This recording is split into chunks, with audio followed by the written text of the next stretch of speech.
Good evening, Mistwalkers. Afraid? Me? Surely you must be mistaken. An easy oversight for mortals.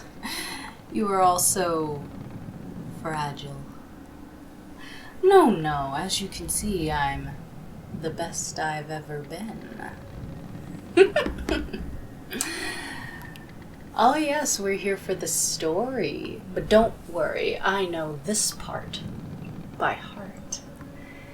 It's a tragic tale of a mysterious passenger, one of Mercy's oldest frenemies. Now, something and someone is in that room, but it's not Ingrid. She was at the mess hall, but it's not Mercy. She was battling with some beastie. So who's there? Knock, knock, Mistwalkers.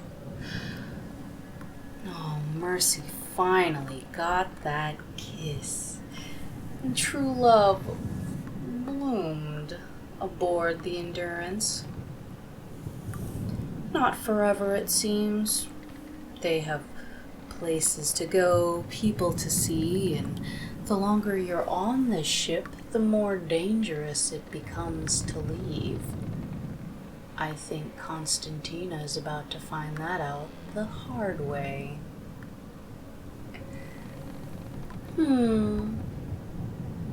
But they are going to the Styes, aren't they?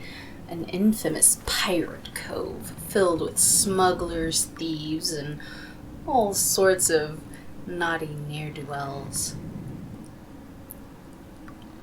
I think they're about to find themselves a little mystery there, as they must, as well as somebody who's particularly good at mysteries. Who could that be? There's something looming on the horizon, Mistwalkers. Knock. Knock.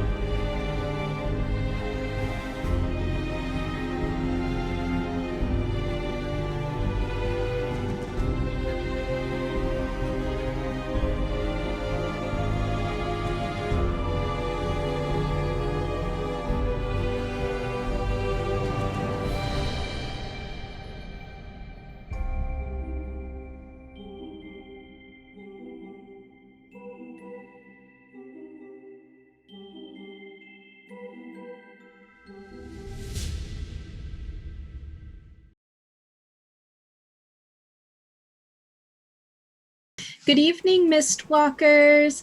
Welcome to Tales from the Mist. Good evening, Mistwalkers. Welcome to One Tales. sec. I have to turn off the sound on my thing. Okay, Just done that. Campaign set in the domains of dread. With me tonight are 5 adventurers. Why don't we go around and introduce ourselves? We're going to start with Lisa.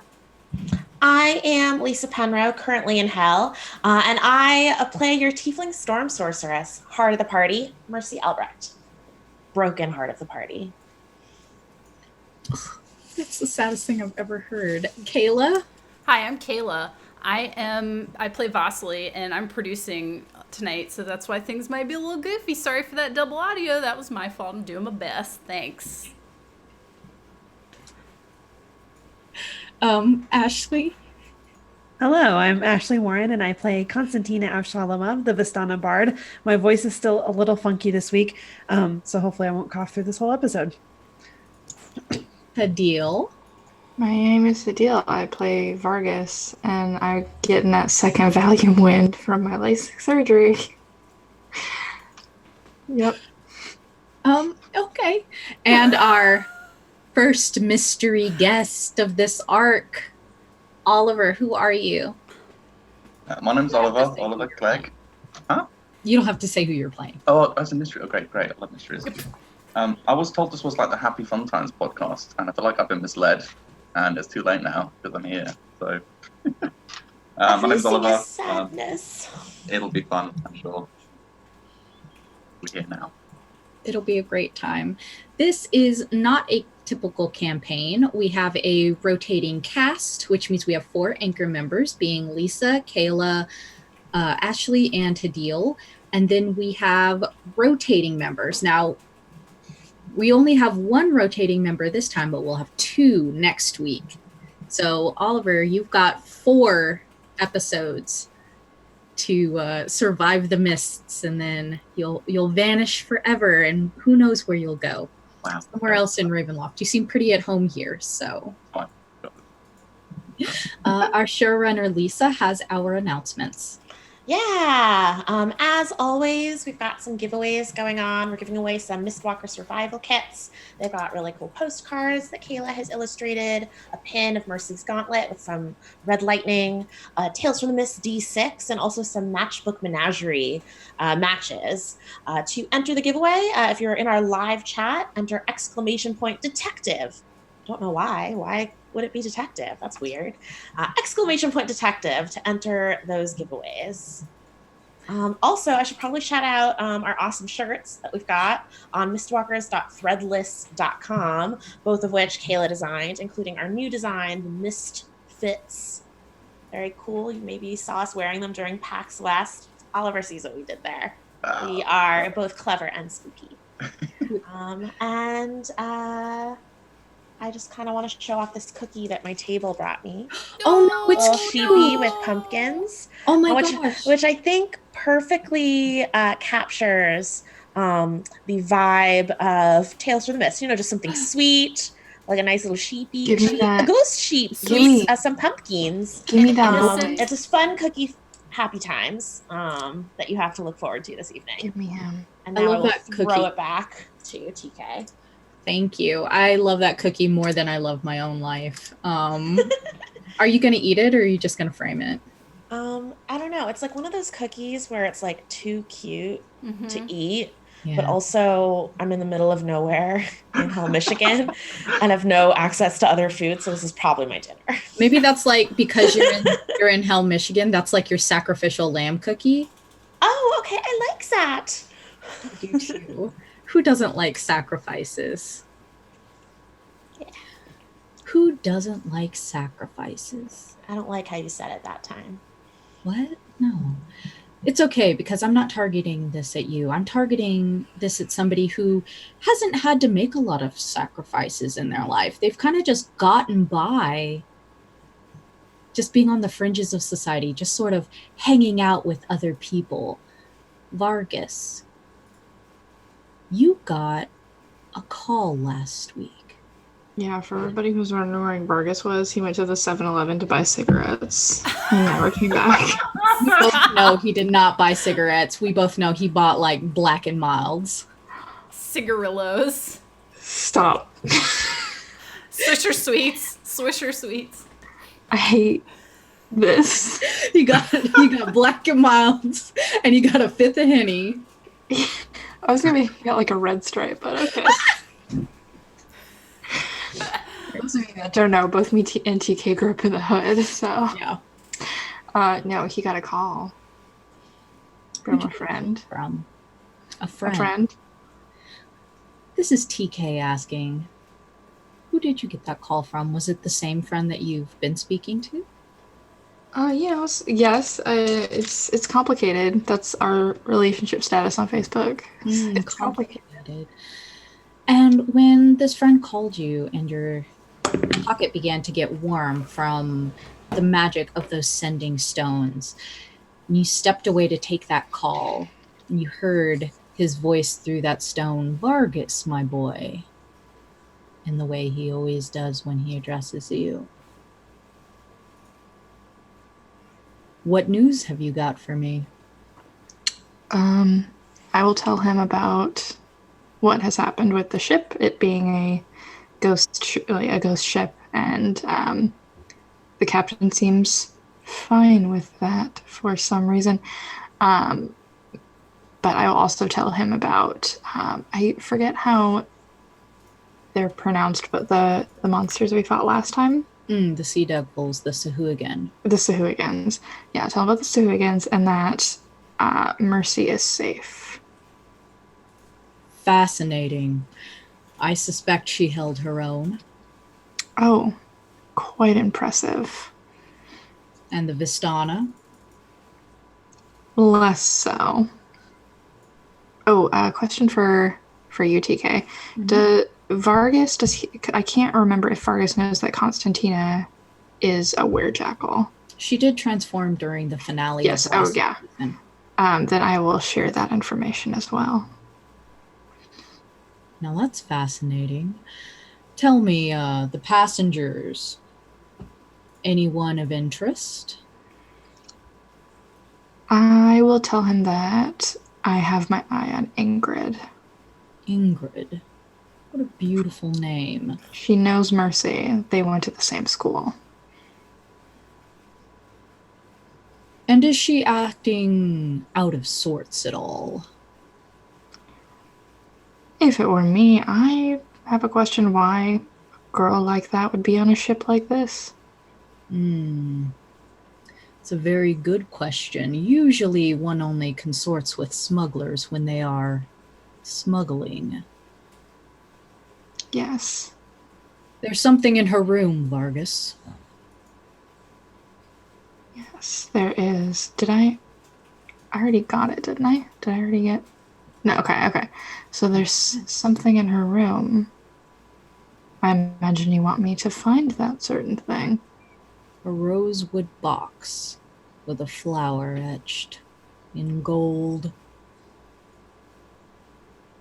I think that's something that I could happen upon. It would be terrible if she were to misplace it, perhaps. Quite unfortunate. There are all sorts on this ship, who knows? Hold it for me. I'll have someone take it from you in the future. I can do that. You had better. And the call ends. Now, when you come back up the hallway, Mercy and Constantina are absent, and you can see Ingrid slipping from her bedroom and walking in the direction of the mess hall. She passes by you, and there is a scent. Jasmine flowers in her hair. I would like to give her a gentlemanly bow as she walks by, as if to make room for her. She nods but averts her eyes. Sounds like the type. And as she, I'm assuming, goes out of sight line, I'm gonna try and very covertly I'll put my back against the door and see if I can open it. Yep. It is locked, so actually, let me check. I think I have lockpicking tools. Let's see. You would, you criminal. Criminal sounds pretty rude. That's a little judgy. A little harsh but fair. I don't have a lockpicking kit, but I have a forgery kit. So I would like to forge some sort of document and go to one of the crew members and claim that I lost my key during the fight and can't get back in my room. What kind of document do you suppose would allow you that? I'm assuming something like a boarding pass or like a manifest, like a copy of the manifest, but change my room number to Ingrid's room number, swap our room numbers. I will allow you to attempt this. Okay. But I want you to roll me a sleight of hand. All right. How convincing it is. Sleight of hand. Oh, must be fine. Oh, that's a 22. You manage, I will say it takes you about 10 minutes to draw up a slip. Similar to the one given to you when you received your key to your own room, when you signed the passenger manifest that Brummett passed around when all of you boarded.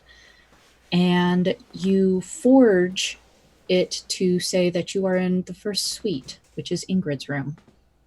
Now, the closest crew members that you see are standing guard outside of the infirmary with a crocodile and a giant crab next to them.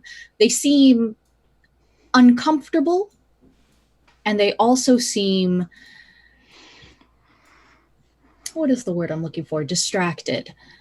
So when you pass this manifest to one of them, he sort of, you see these are officers, and you pass the manifest to one of them, and the second mate, he sort of gruffly, all right, and just hands you a single key, a master key. Okay. Yeah, I'll take the master key and I'll kind of like pretend to look in the infirmary, and I'll The say door to the infirmary is closed. it's closed. Okay. And you said that they're both officers? Yes. All right. Well, guard with their sabers out. okay, I'll take them and I will thank them very graciously, and I'll say, like, I feel like this job is a little bit below you. Are we out of crew members to do such menial work? Is this truly something an officer would do, sir? The second mate sort of narrows his eyes at you and looks you up and down. Don't you have somewhere to be? I guess, and then I'll just walk away. And you can kind of hear his nails sort of drum impatiently on the hilt of his saber until you are out of his line of sight. Okay. I will go to Ingrid's door. Is there anybody around? Roll me a perception check.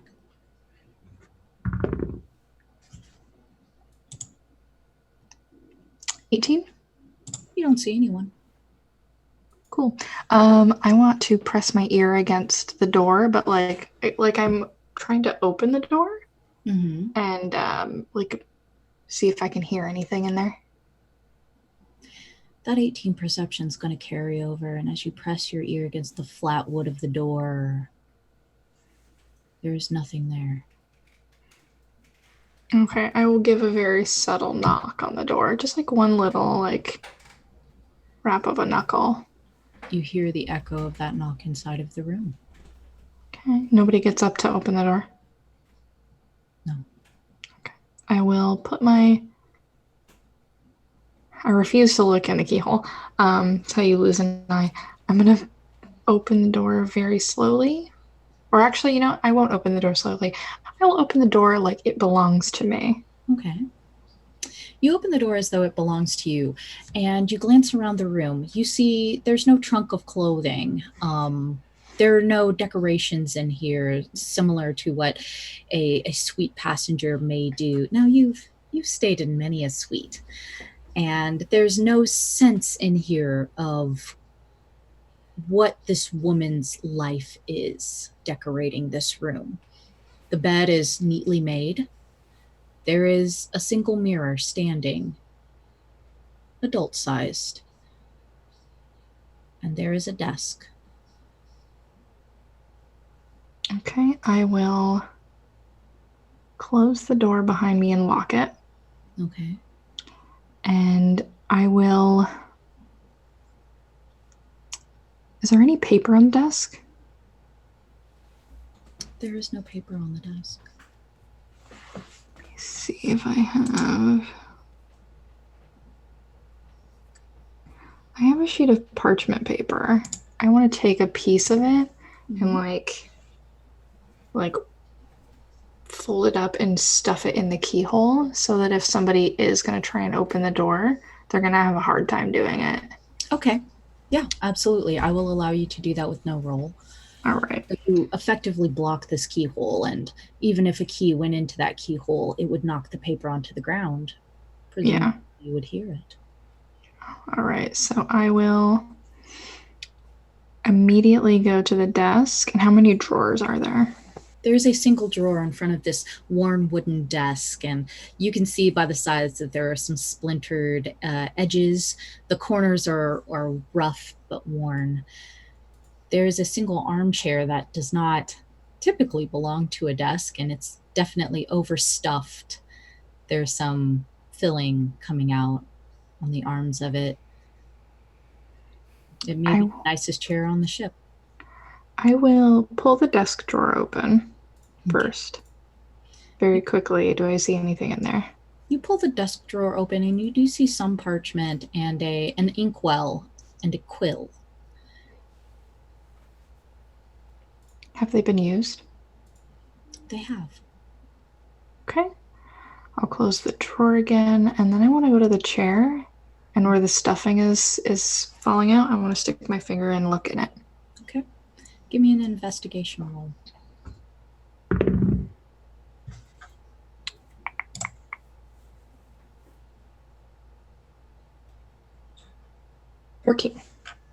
A 14 is enough for you to edge one finger in along the stuffing, along this wool lining of this armchair, and notice that there are some hastily made stitches in the side.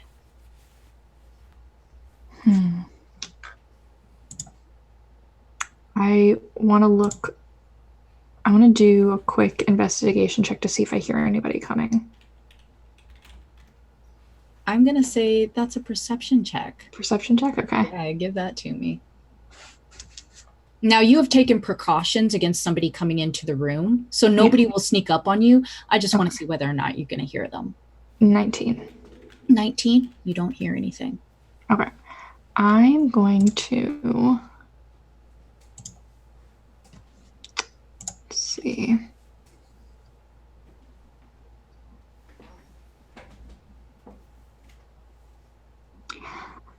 I'm going to pull the stitches. I'm going to open them with the key. I'm going to take like the hook part and I'm going to pull them open. Okay. You edge this key alongside and the stitches pop one by one. I will make a snarky remark about how somebody didn't do very well in their home ec class to myself. Or Claudia, if she's there. Claudia is there, and she's enamored with this mirror. Okay. I will instruct Claudia to start looking around for things. Claudia does. Okay. So I've opened the chair.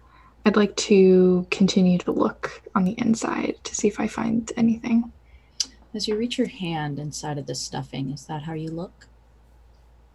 I'll use the key to poke around. Yeah, I'm stupid. Mama didn't be so fool. Yeah, as you sort of jiggle this key through the stuffing, you can hear the clink as it hits a metal. I use the key to like try and fish it out, like pull it towards me. You fish it out and you see that there is a sharpened sheet of metal in there, and behind it, an etched rosewood box. I take the box, I put it in my pocket. Okay. And Claudia taps against the back of this mirror. Okay. I will push the stuffing in as best as I can. I have a bag of sand in my inventory. I want to use that bag of sand. Instead of doing pocket sand like Dale Gribble, I'm going to put it where the rosewood box was. Okay. And then stuff everything back. I don't think I have anything to...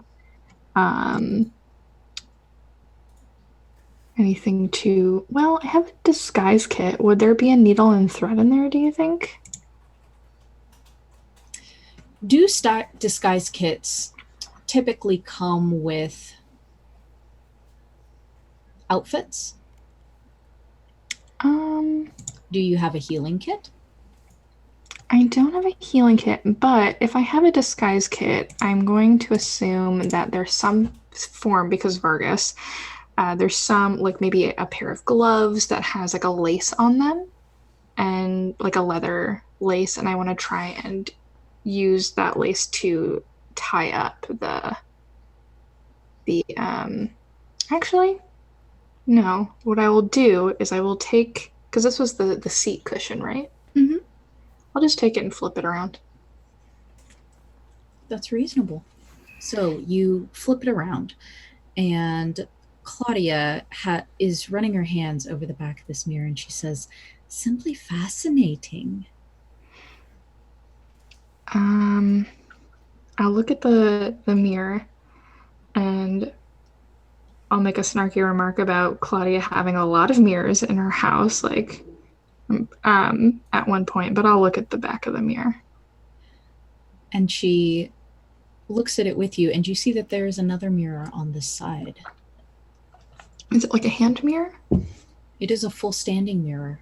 Oh, okay. So it's like a double-sided mirror. Yes, it is Okay. a double-sided mirror. I will. And as you come into this mirror's line of sight with this rosewood box in your pocket, you see that there is a woman on this side of the mirror, and it is not Claudia. What does she look like? This woman is dressed all in black, and she has a mask. There's not a lot you can tell about her features. Black studded leather, a few daggers at her waist, single red curl in the middle of her forehead. Other than that, she seems to be ignoring you. Okay. If I, like, wave, will she acknowledge me? Would you like to get her attention? I don't want her to tattle on me, because I assume that she's been watching me this whole time. She hasn't seen you yet. She's on the back of the mirror, turned away from you. Oh. Then no, So I don't want to get her this would be the attention. first time that she'd seen you. No, I don't want to get her attention. Okay. I will tell Claudia. We'll take a closer look at this a little later. But we need to go back to the room. And I will listen at the door to see if to hear anybody. Mm-hmm. Claudia Claudia pokes her head through the door just to take a look. Yeah. She Yeah, see give me anything? perception.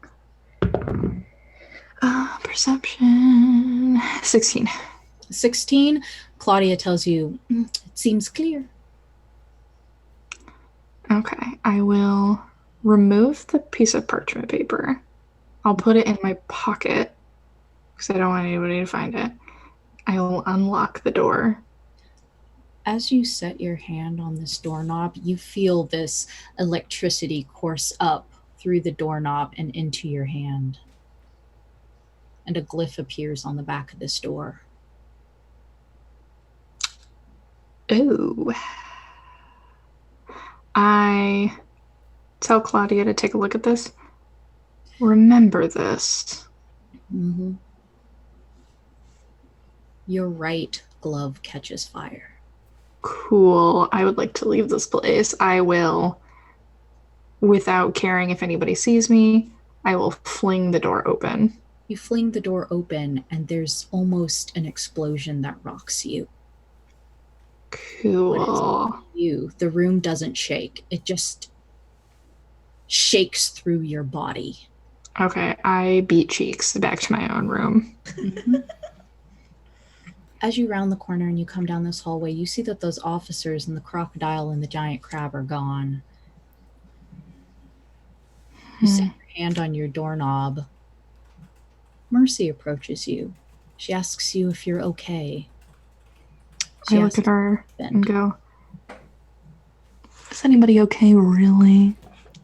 You have had a long night. Yes. I need to go take a rest, but thank you for checking on me, my dear girl. And I will, gentlemanly, brush my fingers on the back of her, or on her cheek, and give her a little head pat. Not my gloved hand, like my normal hand. I will be, kind of holding that away, but just, very gentlemanly. When you brush your hand, your left hand against her cheek, it leaves a small streak of blood from your knuckles. Cool. I will try and pass it off as paint. or something. Smooth. Yeah, I'd like, Mercy, oh, make a retroactive insight. wait, no, I don't want to Vargis do the paint. I'd be artist. like, Yeah, you know what blood is. I'm like, 10. it's paint. 10. He seems really uncomfortable with blood. Mercy's just gonna say, "You're right. I also am not all right," and just kind of run away crying. And her tears just like wash the streak away. Perfect. I would like to Mercy's lock still myself in my covered. room. All right. What? I think Mercy was still covered in blood from the sacrifices too. So Oh, that's true. more blood. Yes, I would like to go back into my room, lock the door with the master key, and I would like to. I will put this box in my own bag, and I will wrap it in. I'll wrap it in a piece of parchment, and I will. Actually, for some reason, I have a book in my inventory. I was gonna say you're gonna wrap it in Vasily's secrets. Don't mess up my book. No, I think this is a different book because I have like just a nondescript book, and then I have Vasily's journal. So this is. Oh, I thought you were being sassy. I thought you were being sassy.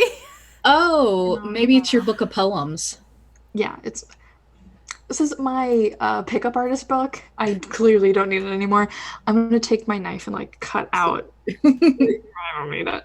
I'm gonna cut out a hole the size of the box, and I'm gonna put it in there, and then I'm gonna wrap it in like a disguise, like my extra set of clothes. Yeah. Okay. You do, and Claudia watches you set it into your bag, and she's like, "I don't like this. Why do you even have that?" Why do you ask so many questions all the time? Don't you have something to be doing? Like needlepoint or something? After you? I just need it. Okay, maybe I have like a streak of kleptomania. I just want to take things lately, as you have seen. I just impulse.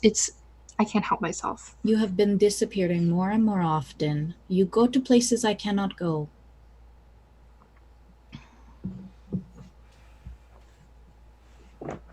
Well, sometimes a man needs his alone time, Claudia. You can't. Sometimes I just need to be alone. Perhaps you would be happier if you were alone forever. No, that actually sounds awful. I just need it every more than everyone like. Oh, okay, listen. I know you're upset. You sound upset. You could have alone time if you want. You could be like, Vargis, I could use 5 minutes of Claudia time, and I'd be more than happy to give it to you. But sometimes men just need to take care of certain needs without prying ghost eyes, Claudia. Fine. Perhaps I will go have tea with somebody who appreciates me and is friends with the person whose things you just pilfered.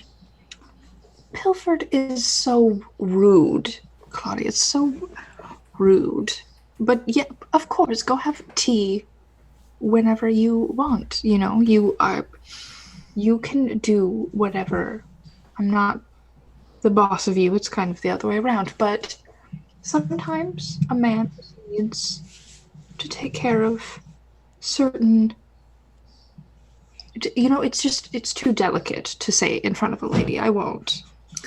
This clearly is not the reaction that she wanted, and she sort of stamps her foot irritably and then disappears back inside of your teacup.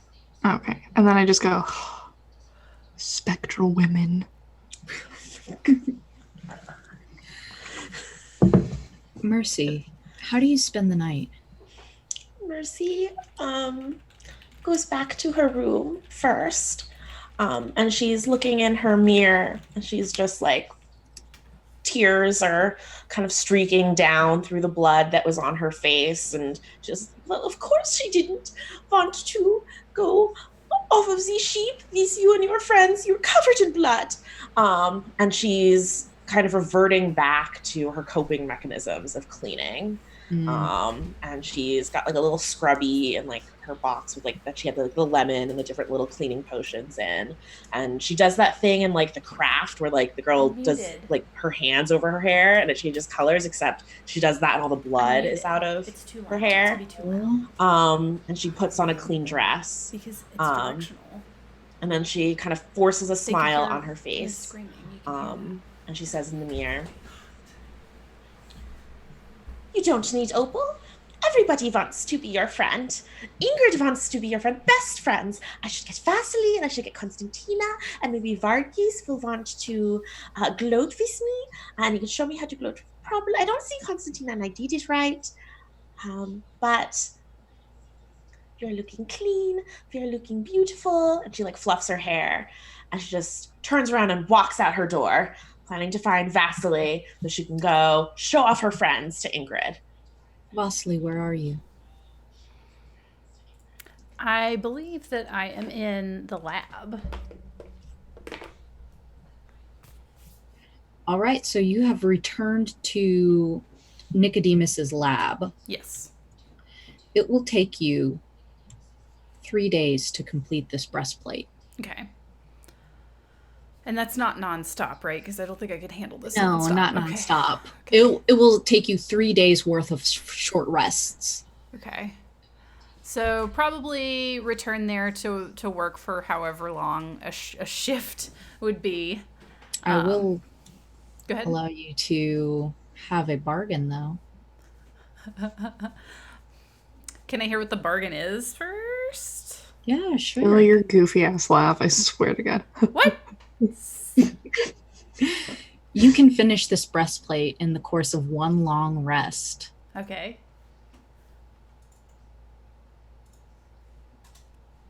For 2 levels of exhaustion. Oof. Nah. I don't think it's worth it. I'll put up with Nicodemus for longer. Are you sure? I I can throw in an extra property on the breastplate. What's the property? Oh my God, deal's being struck. My choice. But it Yeah. will be beneficial. I was about to say, is it going to be beneficial? Because your choice. You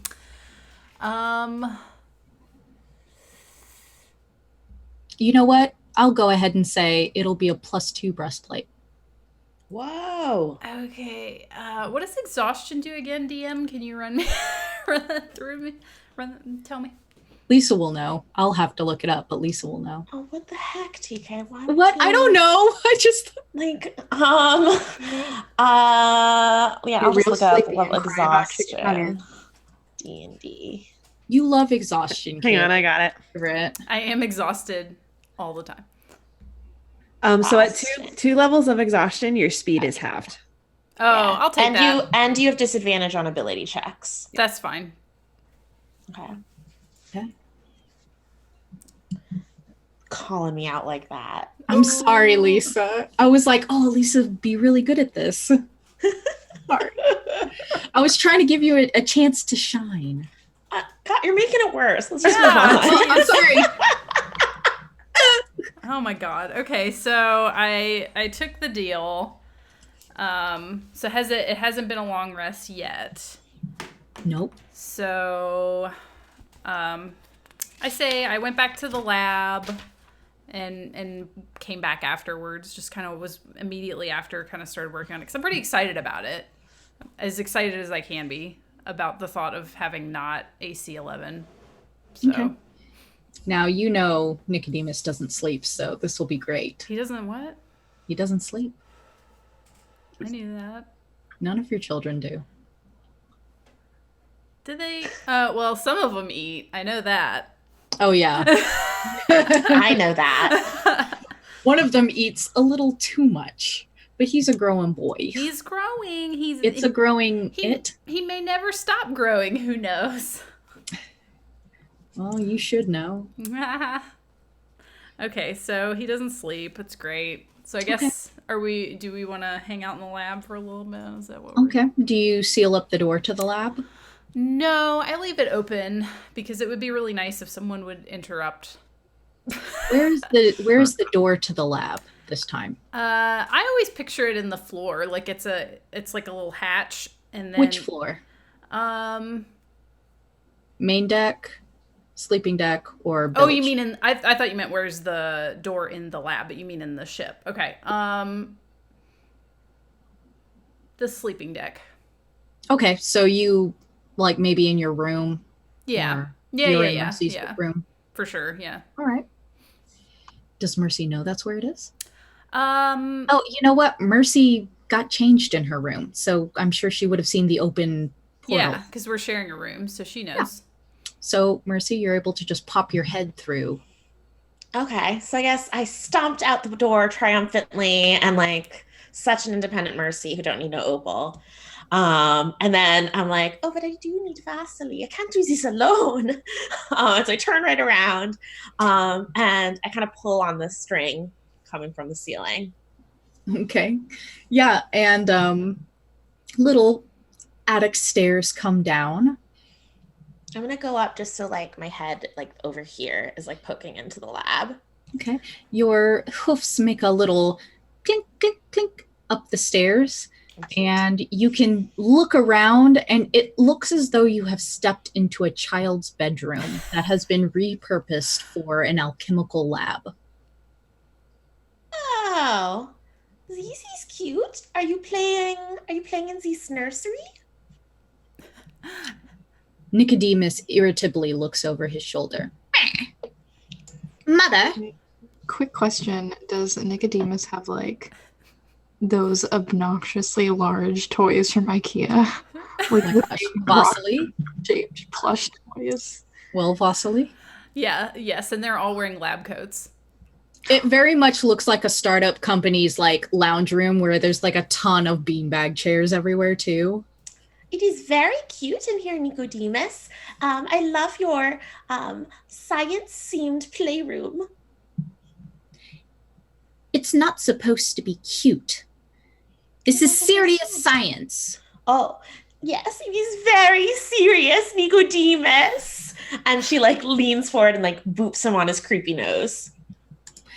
And he opens his mouth to sort of do a squawk. And when he opens his mouth, you see that, first of all, there are no teeth, but there seem to be these sort of ridges inside of his beak. Okay, that's And normal. it smells terrible. I prestidigitate his mouth. Minty fresh. Oh, actually, I just throw a vanilla peppermint in it. I'm like, ooh. Chokes a little because it just goes straight in. So he's just like, I'm like, you I've done see good. head back and it down. Vasily, are you busy? I was thinking that maybe we could get dinner with Ingrid. She is waiting in the mess hall for me.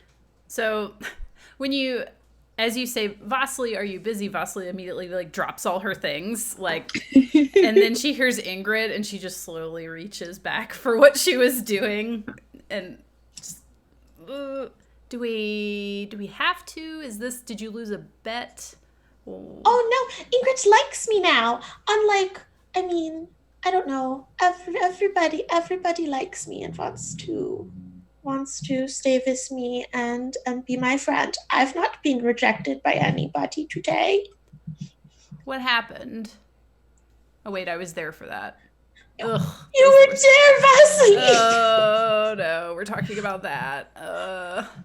Well, Vasily puts... it doesn't matter. Nothing happened. You weren't there for anything. I'm fine. Everything is fine, Vasily. I have to go. No. And she starts like frantically climbing down the ladder. No, Vasily like reaches down with her long gangly arms and like grabs Mercy's cloak to pull her back up.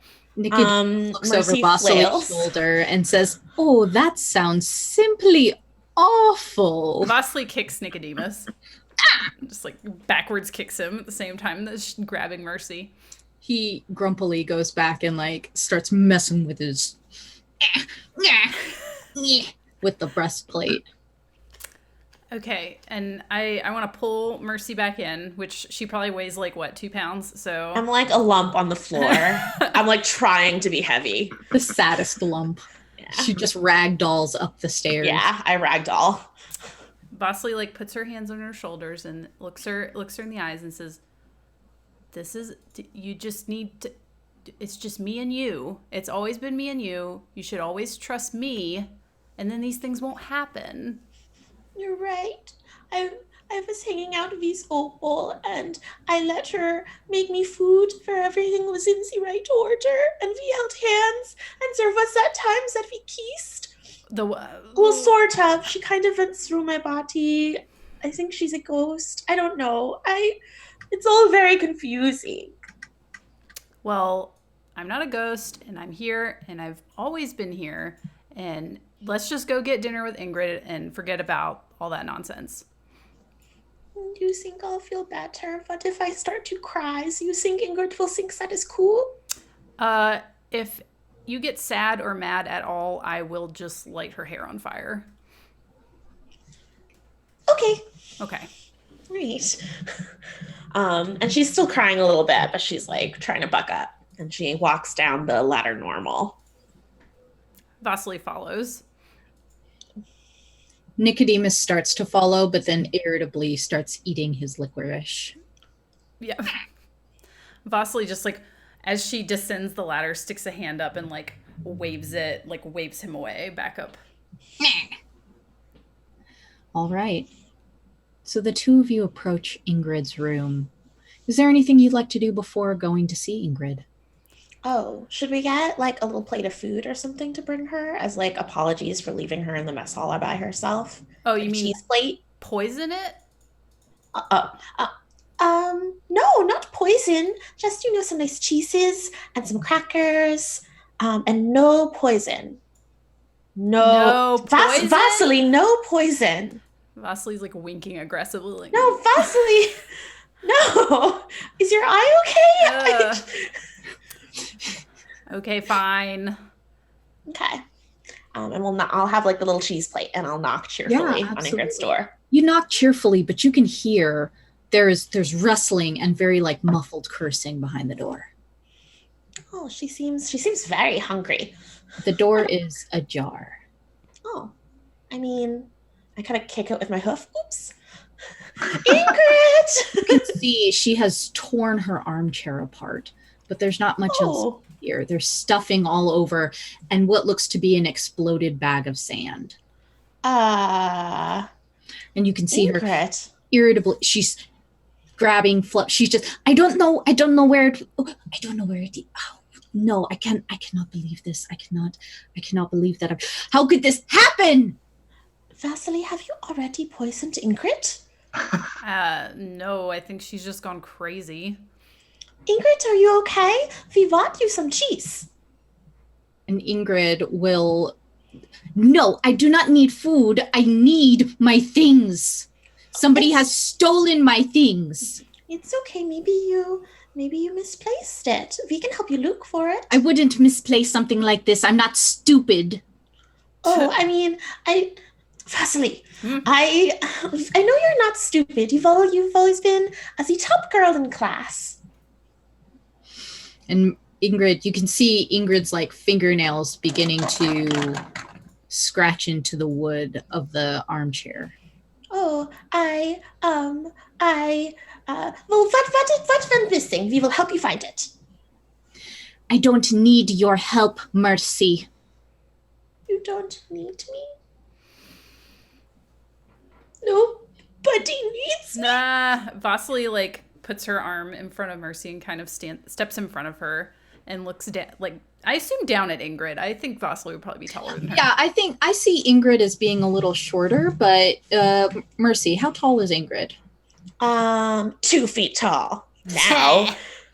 Now Not that there's anything wrong with being short, but just that she'd be mini and we could throw her. Yeah. That'd be so cute. I would say Ingrid is like Lisa's height, so like 5'2". Okay, how tall is Mercy? I forget what I've put Mercy at. I think she's like 5'6" or 5'8". Oh my gosh, I always see Mercy as like so small and petite. Yeah, it's because I think it's just her. Yeah, it's just her personality is like so bubbly and schoolgirly that I always see her as like little. And like Vasily is like 6'8". Yeah, she's really tall. She's probably not that tall, but she's pretty tall. Yeah, Okay. TK just said tall people are bitchy, just so you know. Not that Vasily is bitchy. Anyway, moving on. Transitions. So No, this is going great. So Vasily like looks down at her. And she'll sort of like tuck her chin up and do you have something to say? Yeah, you need to calm down. You're upsetting Mercy. What is your problem? What's going on here? We just came here to be nice. Child. She can speak for herself. She's not a child, but you're acting like one. Everything's okay. Everybody stop fighting. I'm just projecting. It's fine. You can see where Ingrid, she's starting to leave torch marks in the chair, and she just hurls it as hard as she can against the shatters. Vasily doesn't flinch. She's just still like staring and glaring down at her. Don't throw chairs. You want to be helpful? Find my things. Well, what is it? You won't tell us. And she starts to, and you see her stop.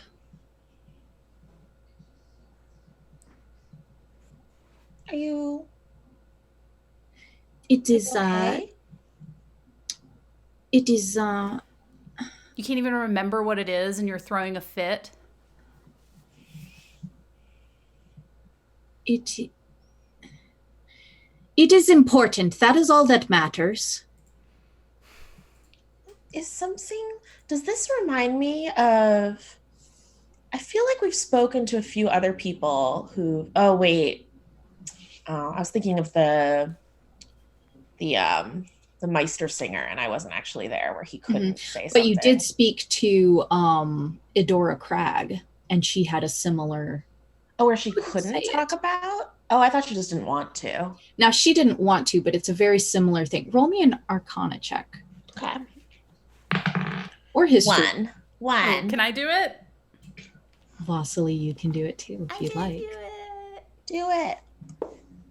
16. Both of you went to wizard school, so... Yeah, 15. Mercy did go bad. 16. Oh, a 16 is enough to tell you that she cannot talk about it. I have a weird pitch for you, DM. Speak to me. I have the spell Encode Thoughts, which technically... Don't you have disadvantage on Arcana? No, I don't. I have +5 to Arcana. Oh, shit! I will let it ride this time. No. I've already given you the information, so there's no point in making you roll again. I just wanted to remind you. It's okay. If I would have rolled again, it would have been a 15, so... Okay. But I didn't know if I could somehow like use the spell Encode Thoughts to pull a memory or thought from her head instead of my own, if you would let me do that, but... Does it say so in the description? Read the description. It says, putting a finger to your head, you pull a memory, an idea, or a message from your mind and transform it into a tangible string of glowing energy called a thought strand, which persists for the duration. It's like a ribbon. Yeah, you just turn them into thought strands. Mm-hmm. And when you hold it, you receive that memory, idea, or message. It says to yourself, but I didn't know if you wanted to use your DM powers, let me do it to someone else. It just seems like a cool idea. I think that would be difficult, but I also know that Mercy has the ability to read minds. Could I assist Mercy with this? To get a forgotten thing? Mercy is going to approach Ingrid, almost like someone approaching a wild animal, because Ingrid is like a little bit... Ingrid is incredibly hostile right now, and as you approach her, she begins to back away. I'm just going to keep approaching her slowly and cautiously until she's like pinned on a wall or something. Her lower back hits the desk pretty soon after. And I'm just like, shh, shh. Her hands into fists. I swear, if she tries to punch me. Yeah. Remember, she went to magic school too. Okay. And she's like, Ingrid, it's okay. We just need to know what you are looking for so we can help. And I'm going to try to get close enough to her to press my forehead against hers and do detect thoughts. Go ahead and roll me a persuasion to get within her space. Okay. Because she's very hostile right now. It's a 14 on the die plus Persuasion +4, so 18. Oh, yeah. And 18 is enough for you to set your forehead as much as you can without the horn in the way between her two horns and press your foreheads together. Yeah. And for a moment, as Mercy concentrates on Ingrid's surface thoughts and tries to push into her mind and try to see what she's like obsessing about right now, she kind of like flickers and for the briefest moment looks like she's like a mirror of Ingrid. When you focus your mind upon Ingrid's mind, and you start to swim in these shallow waters of her surface thoughts. It's like a warm pool, and it is up to your ankles, and you see a raft nearby, and on this raft is a single wooden box, rosewood, with a flower inlaid in gold. And you see a hand on this rosewood box. As you get closer, as you cross this water and it starts to come up to your knees and then to your waist, you see a hand set on this rosewood box, and it is pale, but not like you, not white alabaster like you. No, it is pale, and it is pink, and it is freckled. And it goes up to a sleeve that is covered in leather, across a chest that is covered in daggers, under a chin with a mask, and a cowl with a single red curl, 2 eyes just like yours. And she lifts her chin up and she picks this box up and she holds it out to you. And you, as Ingrid, see it in your own hands. And she pulls down the mask enough to reveal freckles across her face and a full mouth. She says, "I'll see you in the Styes, Ingrid. Thank you for your loyalty." Replaces it, and the raft drifts off. And that is what you see. Kind of Mercy snaps back to herself and turns to Vasily, almost frustrated, like, it's just a box. She's looking for a box. Does he speak? Rosewood has a flower embedded in it, on the top. Did you see why this box is so important? Someone gave it to her. Dressed in black. She had her face hidden, but she had red hair and freckles and pale skin. But she said she would meet her in the Styes. And does Mercy know that that's where they're headed? That's where they're planning on dropping them off? Yes, the captain had mentioned it. Okay. She said she would meet her in the Styes, which is where we are going. And she thanked her for her loyalty. So I don't know what sort of stuff Ingrid is in now. She's really changed. Yeah, sounds shady. I don't know. Ingrid looks exhausted, and she leans against the desk and almost collapses there, and she's just, I must rest and then find it. Okay, well, if we see it, we'll let you know, but I do think that maybe you should rest. Are you into something bad, something dangerous, Ingrid? I can help you. I don't know. Is that person going to hurt you? No, they don't. They don't hurt people like me. People like you? What do you mean? They are hunting Dark Lords. What? Is there someone hunting Dark Lords, Vasily? Ingrid is very tired now. Oh, well, okay. I mean, you should rest, but I would very much, when you wake up, like to talk about hunting Dark Lords. That seems fun. I mean, I don't know. It seems interesting. Mercy goes back to trying to act cool. But have some cheese. I put the cheese plate on her side table. And she like sort of wearily sets her hands on the cheese and then immediately collapses on the floor.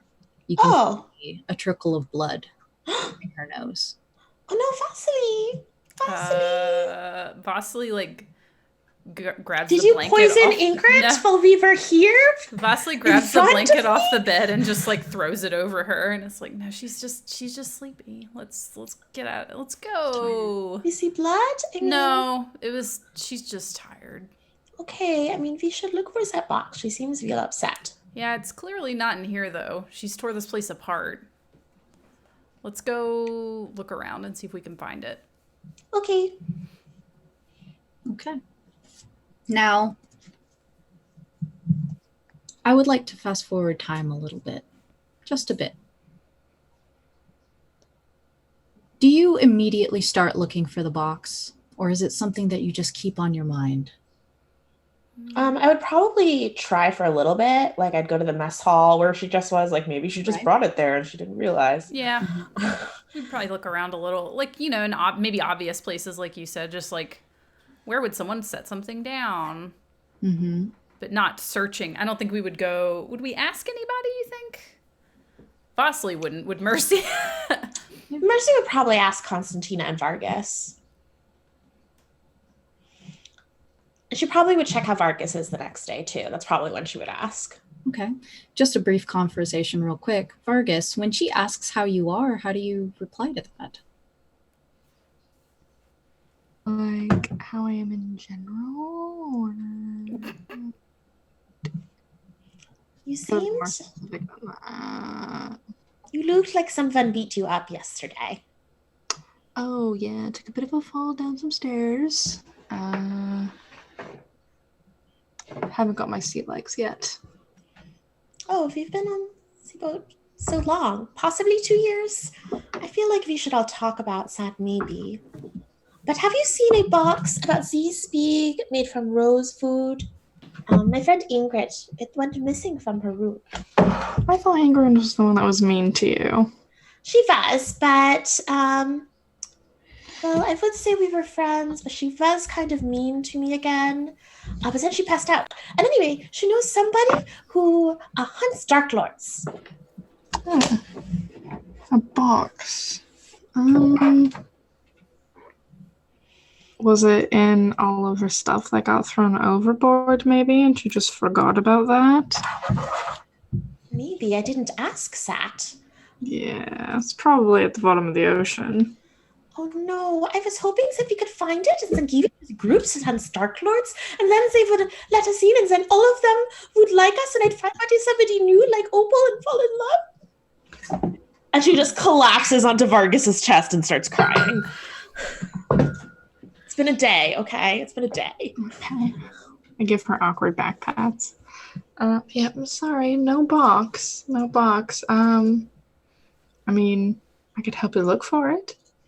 Would you, Vargis? If we don't find the box, nobody will ever love me again. I don't think that is I think that's true.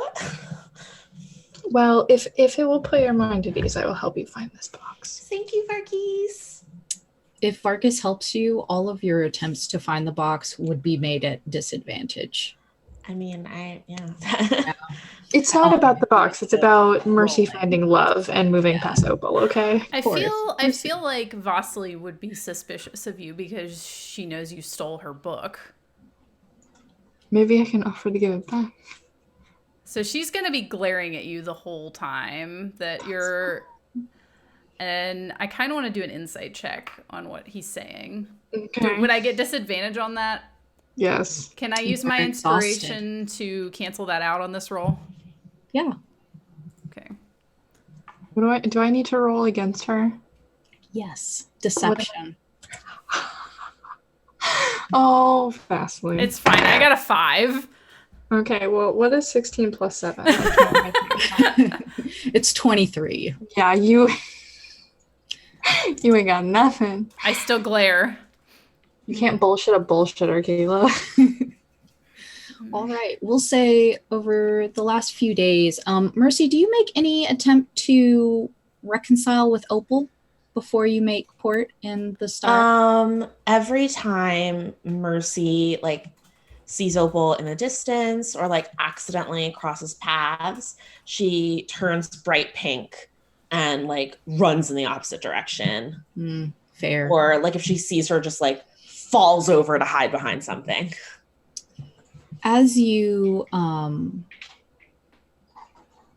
the first day when you go up on the main deck and you see that the pile of bodies is still near the sacrificial, what is the word I'm looking for? The sacrificial circle that you have created. It seems strange because they're not decaying in the sun at all, but every day that you go up after, the pile of bodies gets smaller and smaller as Opal throws herself into her work, consecrating each of the bodies before. Constantina, the two Vistani on the ship are in a flurry of motion and movement the closer you get to approaching the Styes. And on the last few days, as this moon goes from a waxing crescent into a fat waxing gibbous, you almost don't see them at all.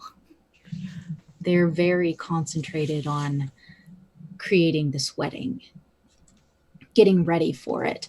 Sometimes you see Stefano in the morning and his eyes are bleary and underlined with exhaustion, but he doesn't talk much. The Styes loom on the horizon, and at first you think that perhaps it's another floating port city. But no, as you approach, you see that this is some manner of gargantuan, massive creature that floats atop the waves. Mercy and Vasily, you have been to the coast before. You know what beached whales look like. You know what dead whales look like when they float to the top of the water. This is not unlike that phenomenon, a massive creature that as you approach its mouth, its gaping mouth with these rotting teeth that have filled with water and brine. It is not unlike that phenomenon, this giant, massive sea monster that the ship can just sail straight into its gullet. The Styes form a cavernous ceiling above you. You think 4 or 5 ships could sail side by side and still not touch the walls of this ship that is lined with these hanging lanterns. The captain starts handing out masks to the crew and tells you that this ship, this not quite ship, this port city inside of this creature is held aloft by the decomposing gases that forced it to the surface. And you can see these galleys and gangways, all of these rotting wood timbers and walkways and dilapidated houses that have been created inside of this creature, mostly from its bones. You can see parts where it's being held aloft, the ceiling. And eventually you come to a port inside of this titanic creature. And the captain, who is not wearing a mask, as it is not necessary for his condition, tells each of you, well, it was a pleasure having you aboard the Endurance. And the passengers, Ingrid, exhausted, red-eyed, defeated. The 2 Vistani, with somehow even more luggage than when they started, begin to walk down the gangplank. Wait. Go ahead. I want to give Stefano a letter. Oh, yeah, absolutely. Go ahead. Oh, sorry. The captain tells each of you that they will be here for 3 days. Okay. Yeah, I just want to give him a letter real quick in case we get separated. Of course. Don't see each other. So I wrote a letter using my illusory script spell. Yeah, so it is addressed to the commander of the Matchbook Menagerie, and I'm hoping that Stefano can give the letter to the commander.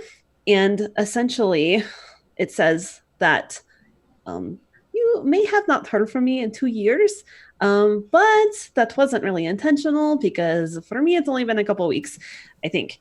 And I just want you to know that I'm just as committed to the cause as ever, and I would like a new mission because I don't really know what's happened in the last 2 years. So just wanted to maintain my membership and let you know that I am ready to do whatever is necessary. Fire and fortitude, Constantina. Okay.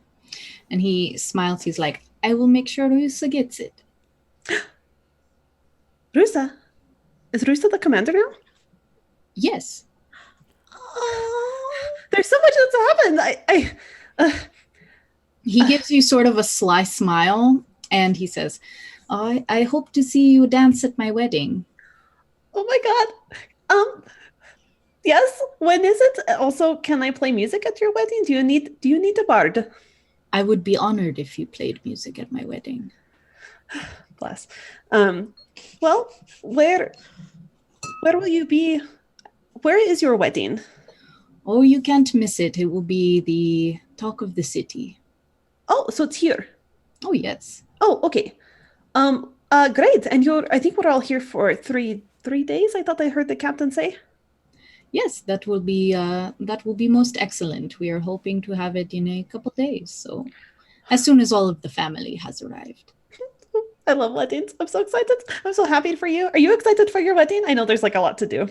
His cheeks go a little pink, and Vincenzia sets a hand on her shoulder and says, Come. We have so much to do, Stefano. Okay, I'll let you two go, but I will see you soon. Stefano sort of winks at you, and they go down the gangplank. And the captain tells each of you, like, we will shove off in 3 days if you like to return. We are not going to the mainland or anything. It's mostly the open sea for us.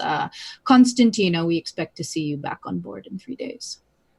Oh, sure. Along with my traveling companions? If you wish. Okay. Well, I'm not exactly sure what we will be doing here, so let me check in with you tomorrow and just to make sure that everything's like, okay. No, you will be on deck in 3 days. Look, I'm more than happy to serve wherever necessary, but may I ask why? I don't remember. Well, I guess I put my name. Remember. Oh, am I really? Like a real crew member? You signed on as crew. Oh, well, that's true. I was mostly just trying to be helpful while I was aboard. I didn't want it to be like, hey, free passage, do whatever. But does that mean I have to be crew for, indefinitely, or, can we negotiate a contract? He sort of scratches the back of his neck, and he looks a little sheepish. Constantina, the crew stays with the ship.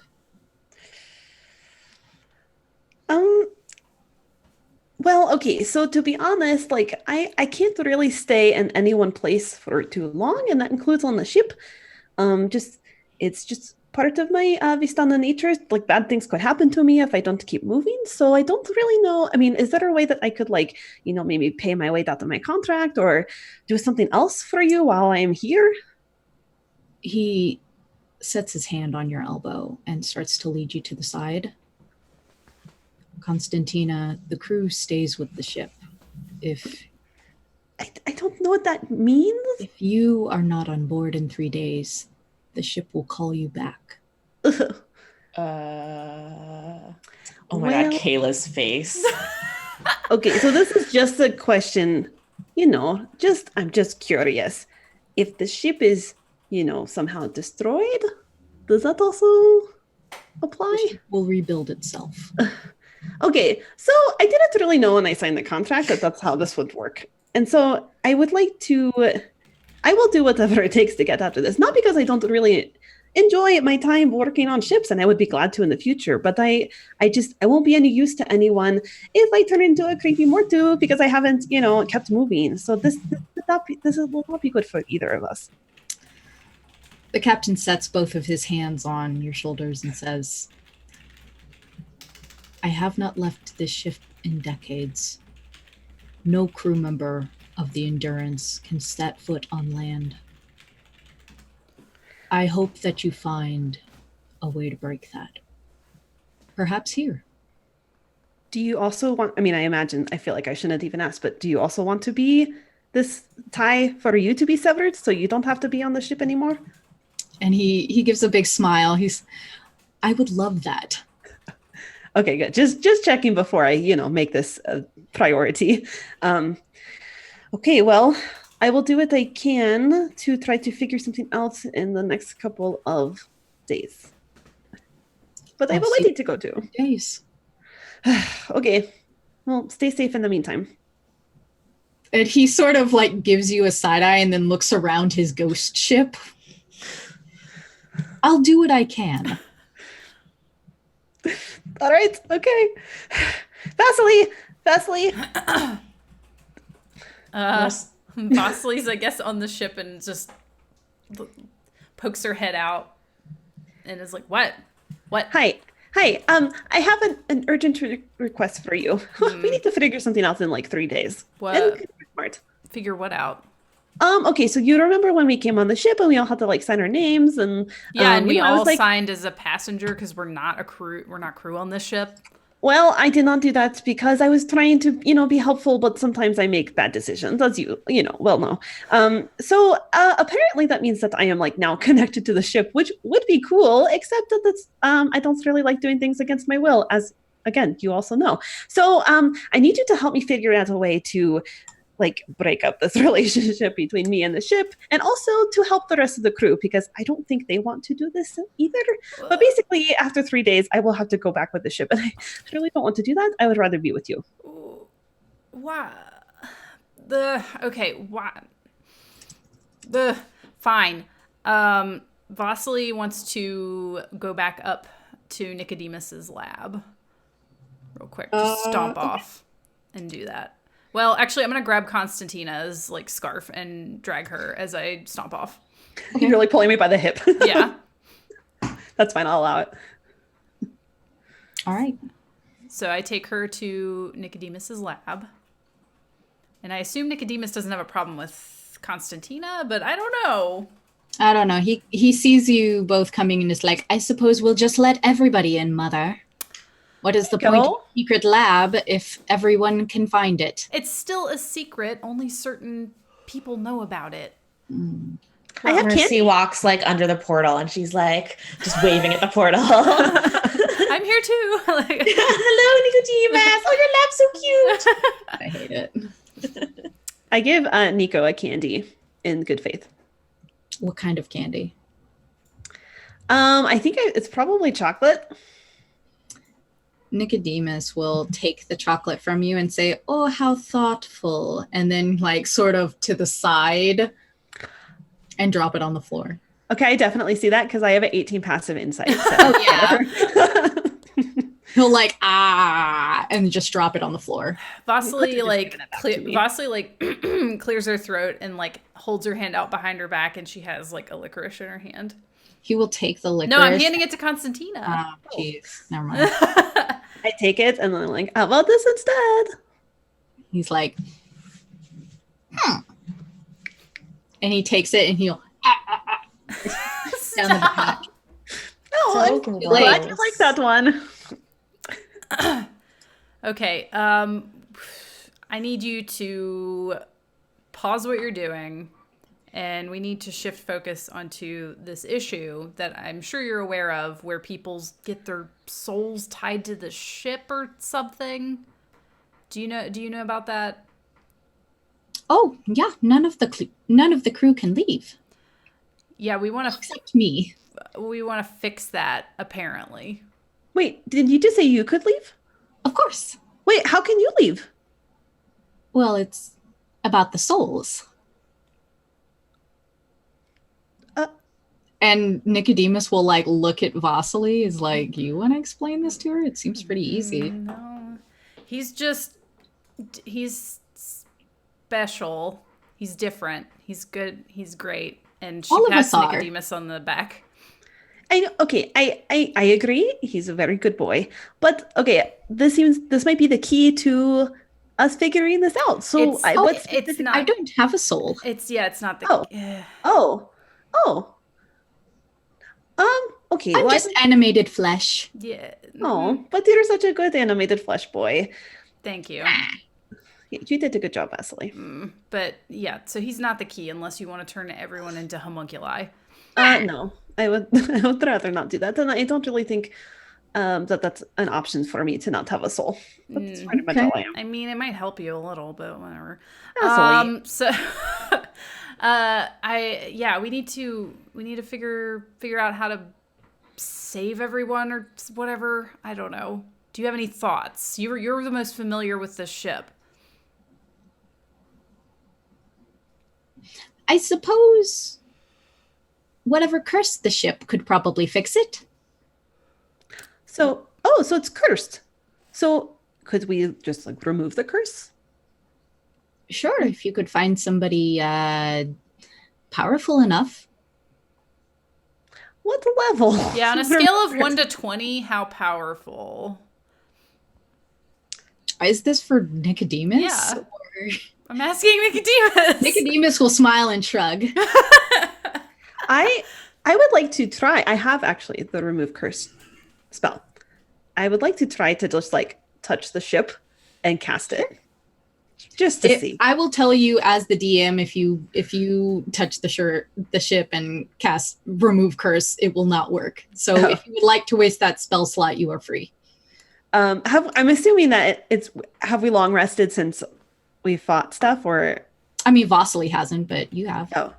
Oh, okay. Because I will wait. I don't think that Constantina would know either way. She just heard curse and then wants to try and remove it. So I'm going to use the spell slot to try. Good use of my spell slots. Yeah. So I touch the ship and I'm like, it's also a spell that I have not yet used. It is a spell that I gained after I met the Oracle in the Mist, or after I became the Oracle, after meeting Destiny in the Mist. So I've never used this spell before. I kind of push whatever magic into the ship, but I do not feel anything happen. Now, when you push that magic into the ship, you just feel the ship push back. Darn, I thought that would work. That would have been too easy, I guess. Everything has to be like, a challenge. What if it just worked and this whole like plot, this story done, it was over? I would have been delighted. That's okay. That's fair. Good things come out of the struggle. I'll take it. Okay. I will see, Mother, if there are books or something to be found in the Styes. If I can go with you. Okay. Fine. You can come with us. Excellent, Mother. I'm so excited. Oh, yeah, it'll be great. I will bring my good goggles. And he picks out a pair of goggles that are just like yours. But instead of the black lenses, they're like bright orange. Oh god, they're so like gunner glasses. I hate lenses. them. It's like Trigun sunglasses. Yeah. Vasily glares at Constantina because this is definitely all her fault. Oh, absolutely. Yeah. I'm sorry, okay? Like, I don't want this either. This isn't good for me, okay? This is like one more thing I have to deal with. And I have a wedding to go to. Did I tell you? I have a wedding to go to. They, the other Vistana passengers, they asked me to play at their wedding, and it's going to be so amazing. You want to come with me? Not even a little bit, no. You don't want to be my date? No, not even a little bit. That sounds awful. Ask Okay, Mercy. But I no, will. never mind, don't do that. Ask Vargis. Mercy will definitely want to go to a wedding with me. I know that's already. No, how about you ask Vargis? I've heard it. I mean, he had a bad day yesterday. Didn't you see he was all beat up? He could probably use a date. I'll ask him too, but Mercy is my first choice. Well, you were my first choice, but you clearly don't want to go, so whatever. Vasily just like storms out of the lab. Nicodemus will look at Constantina. I think she doesn't hate you as much as she used to. I think so too. This is good progress, right? Sure. Okay, that's fair. Whatever. You really are her child. 4 of you descend upon the Styes.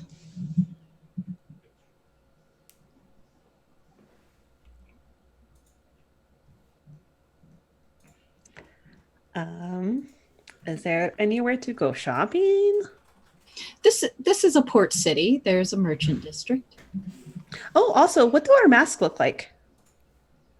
Didn't everyone get the mask? Yeah, I don't understand the masks.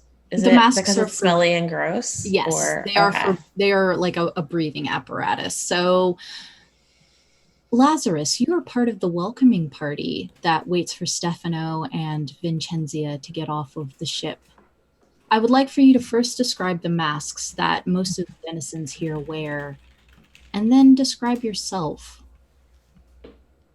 I kind of envision these masks. You know those things that cyclists wear in the city, and they have like they strap all the way along on the face of the back, and they have like these tiny vents that are really pretentious. But they don't need them, but they want them because they spin. It makes it feel sophisticated, big city. So they have like this face mask, but like one Doctor might wear in surgery, but they have like the little spinning dials. They don't really do anything, but they make people feel better. Mm-hmm. And maybe a green color because it'll hide the whatever gets in them. The sort of scum. It kind of collects, like in the goldfish tank, but it collects on top. It's kind of like that, so it hides that. I feel like they're kind of, Absolutely. Without the masks, this place absolutely stinks of methane. And a little of it still seems to get in through the masks, but it is not as difficult to breathe as it would be without them. You see most people are wearing these. Now, when these 4 descend upon the gangplank and they come into the port, entering the Styes, Lazarus, who do they see escorting Vincenzia and Stefano? So, Lazarus is maybe 5'5". He has this permanent, sort of slightly weary expression, as if he's kind of seen a lot of things, and this is only the latest in a series of unfortunate events that have befallen him. He's sort of middle-aged. There's wrinkles. His hair is graying slightly, as if he's tried to style it, but the day has gotten ahead of him somehow, and it's just gone into a mind of its own. Maybe the hairbrush got halfway through before something went wrong.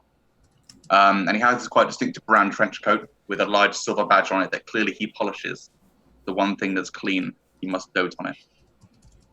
And otherwise, he has a truncheon, which he hangs by his waist, quite a large thing, larger than perhaps is necessary. And he's accompanied by his steed, who's a little dog, that big, a bit like have a massive like jacket potato and stick googly eyes on it. And he kind of has that following him around with kind of a man expression. What is your steed's name? Spud. Oh no. Bless. Spud must be protected. Oh wait, I'm the DM. I'm not sure that. It's Spud. It's fine. All right. And how long have you been waiting for Vincenzia and Stefano? Too long. He came early because he thought he always comes early to things, and no one ever is on time to meet him. But every time he arrives early on principle, and every time he's disappointed. And so he's been here for hours, maybe, waiting for this ship to roll in, just slowly getting more depressed. So, the 3 of you, or the 4 of you, come down this gangplank, and you see this man with these 2 Vistana. Ingrid is looking around, very curious, confused, not sure where to go. What would the 4 of you like to do now that you've stepped foot on the Styes? Do the Vistana look like they're being like escorted somewhere, like in a bad way? Look like they're being escorted. Like because they're in trouble? Are they in trouble, Lazarus? I mean, he is kind of giving them the rundown of what they can and cannot bring into the Styes. Like, no contraband, maleficarum, evidence of witchcraft, no proven or otherwise, no carcasses, bits and pieces, demonic sidekicks. Please leave them in your sinister ship for the duration of your stay. And he's kind of treating them as if he thinks they might have these things and kind of running them down what they might be found with. It's very law-abiding. And specifically just them. Specifically, yeah. It's kind of just to make sure. We want them to be, it's for their own good. He wants them to be safe and not be arrested for witchcraft. I want to interrupt this weird spiel. Hello. You don't seem to be checking anyone else's bags. Do you need to check mine? Great. Yeah, let's do it all at once. Let's get it all out of the way. So if you could just open everything, and I'll just make sure there's nothing in there, their eyes or tentacles. Is this where we get our bags checked? You know what? Mercy has like 5 masks on, so it's a little bit muffled. He's taking a look at this parade coming off the ship and just look at it as if like horror is descending upon him all at once. It's like Vargis, Vasilis, this is where our bags get checked. Oh no, not more. Ingrid, over here. Yeah, he kind of wilts visibly. And he goes, you know what? Maybe none of the bags need checking. Maybe it's fine.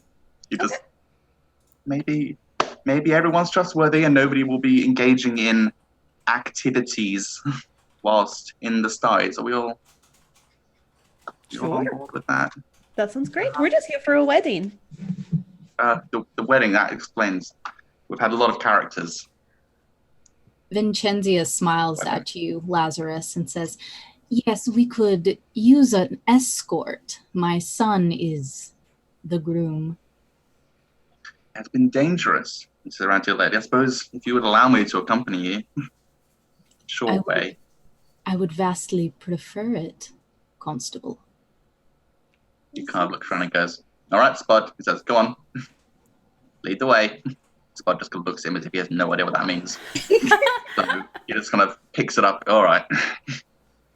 And he begins to kind of trudge in a vague direction of somewhere less stinky and full of strangers that look incredibly suspicious. Is Spud like super fat? Yeah, he's not a working dog, but Yeah. he's not leaving at home because what if he gets lonely?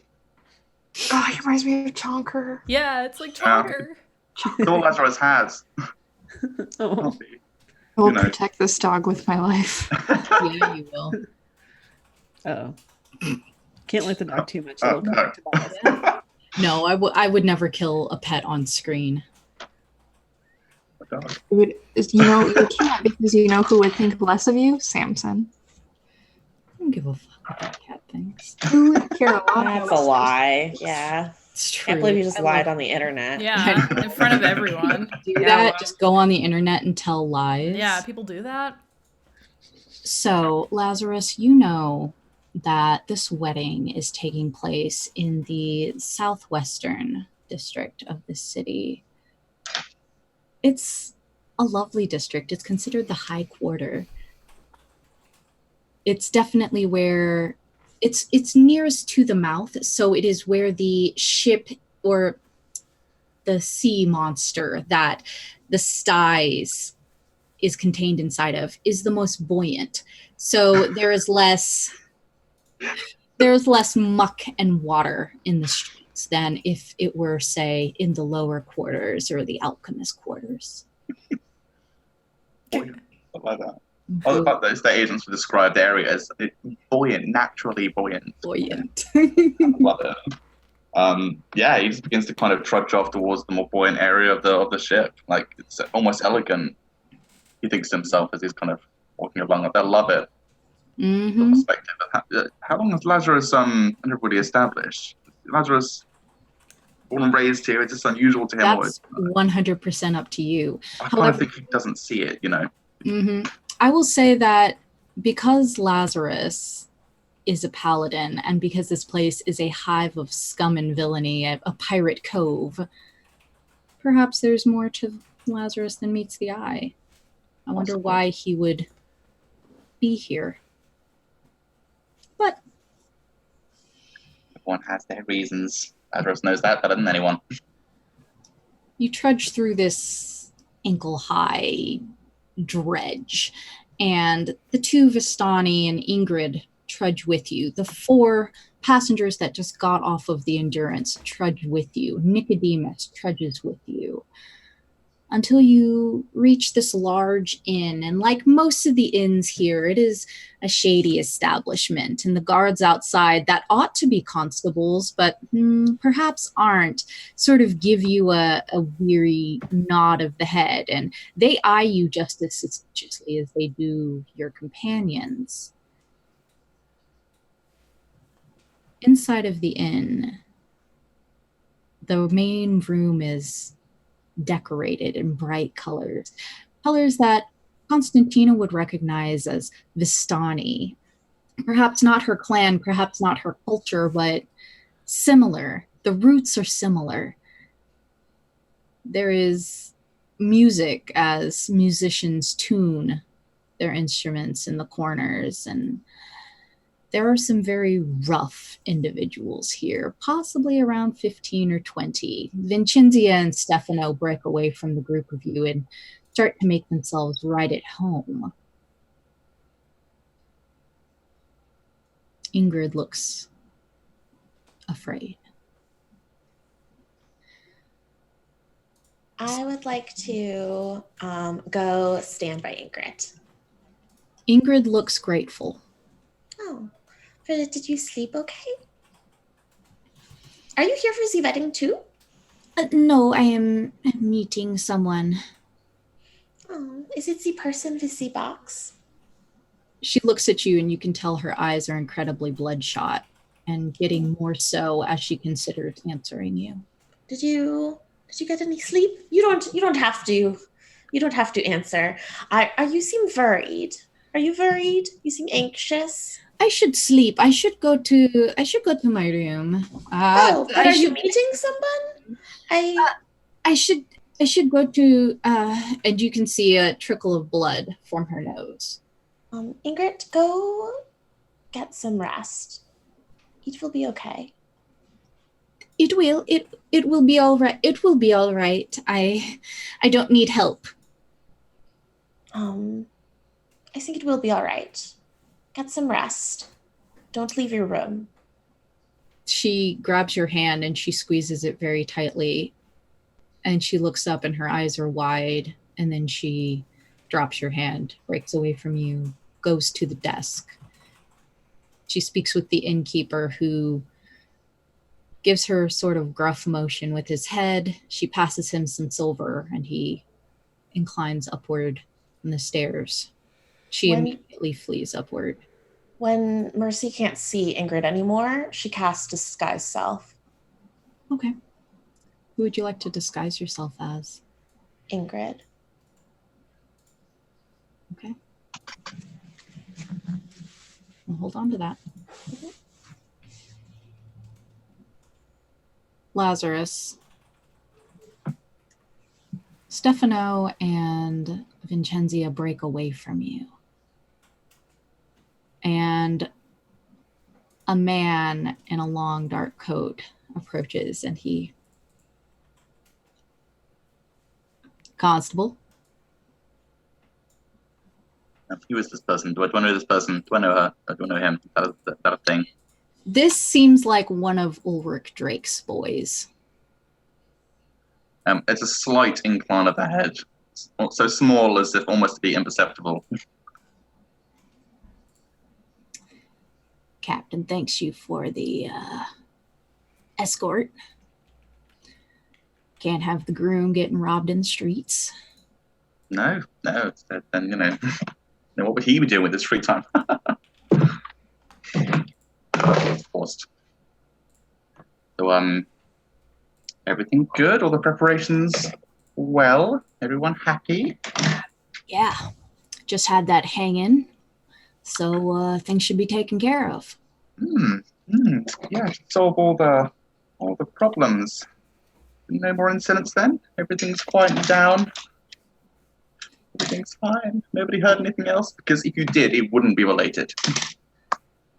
It would be completely also coincidental to that. It would actually be someone else. You're talking in circles, Constable. Yeah, you know what? Everything's fine. Don't worry about it. The wedding will go ahead as planned. Mm-hmm. There is nothing going on under the surface. Did a good job, Lazarus. His eyes sort of narrow, and you'll make sure of that, won't you? Yeah. But speaking of which, I have unrelated questions to ask about another unsolved case. Uh-huh.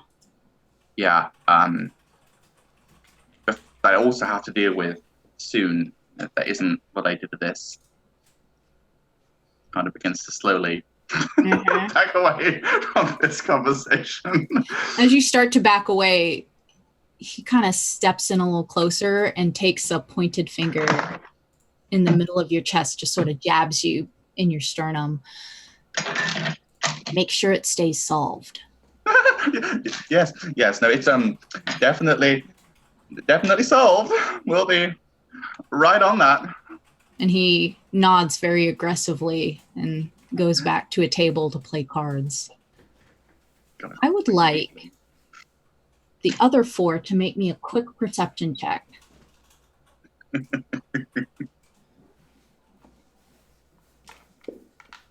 got a 6. I also got a 6. I got a dirty 20 because I'm so perceptive. If I wasn't rolling at disadvantage, I would have gotten a dirty 20, but I got a 4, so. Yeah. Unfortunate for you. Yeah. Constantina.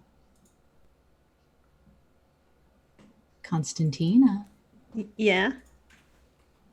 You see a line of posters. Oh God. It was my face on them? There's a couple of different posters. With a dirty 20, you can see a lot of faces. You see a man with a sharply styled goatee, dark eyebrows, a shock of gray in the hair. Ulrich Drake, the Red Wraith, renowned pirate king, worth a lot of money. You see Rusa, 2 years older. Dark eyes, bright smile. Rusa the Seer, commander of the Matchbook Menagerie. You see Vincenzia, the Wildcat of the North, renowned Vistani warlord.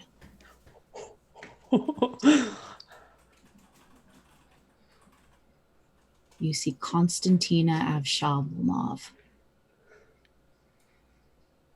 she-wolf of the mists. I did it.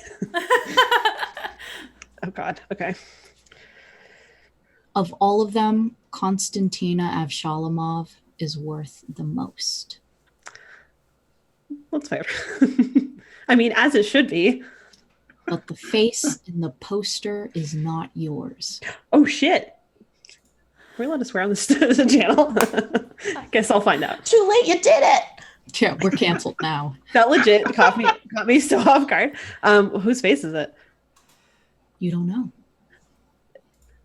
Does it look anything like me? Like, is it just like a really bad drawing of me? Some woman, curl in the middle of the forehead, black mask.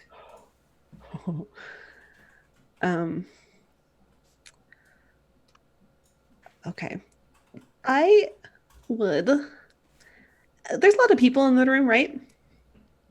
Yeah, there's about 30. 20, 30. Okay.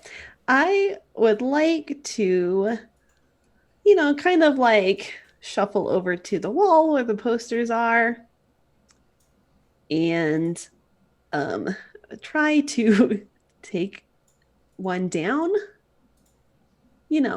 very subtly without drawing attention to what I'm doing. I'm just like, oh, haha, music and blah, blah, blah. Lazarus, will you roll me a perception at advantage? Oh, yeah. He is kind before. Oh, no. That's not great. This is not a good start for this endeavor. How you doing? Let's find out. That's a 6. You don't notice anything. So sneaky. Yeah, I want to take down the one of Vincenzia because she is in this establishment. Okay. And yeah, so I want to like put that one down. Okay. What would you like to do with it? Shove it in my pocket, in my bag. Okay. I'm just like. You do. Okay. Do I see her doing this? Give me a perception. Vargis. Don't worry, I don't. It was a 3. Bless. All right. So this inn has no name. And the 4 of you are welcome to settle in it if you would so desire. Lazarus, where do you live? Do you have a home? He has a bachelor pad, Mm, for want of a better expression. It's more of a room in which things are deposited at various points in his life. He goes back there when he's not on the job, which is never. He mostly sleeps at the police station on a bollard. so the 4 of you are welcome to make your home here for the next few days if you so desire. What would you like to do? Mercy, you've impersonated Ingrid. What's your plan? I am just standing around like I'm waiting to meet somebody. And I've used prestidigitation to create a harmless trinket, which is the largest version of the box that I saw that I can summon that still counts as a trinket. So like a mini version of the box. I'm just like casually just like holding it. You know what? I'm not going to put a dimension, like, as long as it's not bigger than a foot. So, like, Okay, realistically, cool. Yeah. it's the same okay. size. Yeah, I've got like, I don't know what's in the box, but I've got the outside of the box looks like what I saw. Okay. Yeah. I will say that you sit there. How long do you want to sit there? Maybe until stuff sort of dies down, like Mercy's. They're very hopeful. At some point, will she realize there's a poster of the woman from Ingrid's memories on the wall, labeled with the name of one of her best friends? I think that if you sit at a table for more than an hour, obviously your eye starts to wander. Yes, you would notice that there was a poster under Constantina's name on the wall. And it's the lady I saw. And it is the woman you saw. And then I kind of just stand in front of the poster and just kind of look around like if anyone else is seeing this poster. Covering it. Doesn't seem like anyone's bothered by it. Are there like lots of Vistani here, like gathering for the wedding? It's interesting because this is the largest gathering of Vistani that you've seen since the Lutia Bazaar, of course. Okay. This is a large gathering of Vistani from all different clans. Gosh, how many times can I cast disguise self? Let's see. I'm gonna say, since you're not working on anything else, I'm just gonna let you keep it up. Okay. Can I just like casually like ask people like, who's that? Who's this? What a cool name. Constantina. It's a very pretty name, but also a she-wolf. But how unusual. How did she get that name? Who is that? Why is she who's that? Who's that? What's the story there? People seem very resistant to speaking to you at first. They sort of nurse their drinks and are you new here or? I just I feel like I saw that woman and there's this vaunted poster of her and I want to warn her. Yes. The she-wolf? I saw Constantina. And one of them makes a grand gesture towards the wall. That's our wall of fame. Sit with us. Tell us about her. What was she like? She's very nice and she's very good at climbing and she sings very well. Climbing what? like ropes on sheeps, and One of them leans over to another. I heard she stormed a Meistersinger's tower single-handedly. oh, she told me Climbed she did. right I into mean, the I mean, party. she did. She did. She told me herself. Make a deception roll. Okay. Now we're getting into Okay, what am I adding to this? Plus 7. 18. they eat it up. Yes. So anyway, you seem very excited about my stories, like maybe in a sort of way, but you haven't seen her. Is she coming to the wedding, do you think?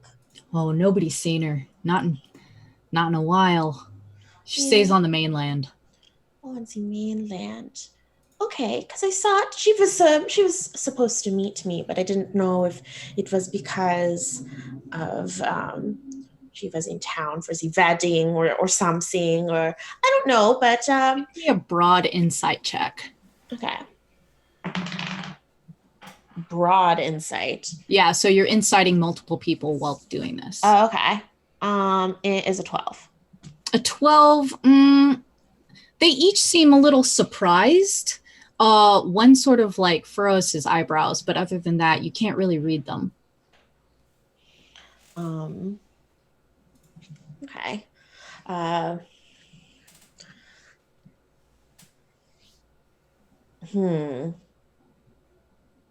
Mercy isn't sure what to do with this information because Ingrid definitely, the person that she saw in Ingrid's memory said that she was going to be here. Mm-hmm. Gosh. Mercy maybe at this point wants to go up and try to talk to Ingrid. It's just going to make her nose bleed. Mm-hmm. I don't know what to do. That's She like probably the stays. most she's ever said. She's gonna give her another news. Ingrid. Mercy stays as long as she does, like trying to get more information and like trying to look around for this person. And if at the end of the day they're taking last calls and nothing has happened, let's stop right there with you, and I will get back to you with what happens at last call. Okay. Vargis, Vasily? Yes.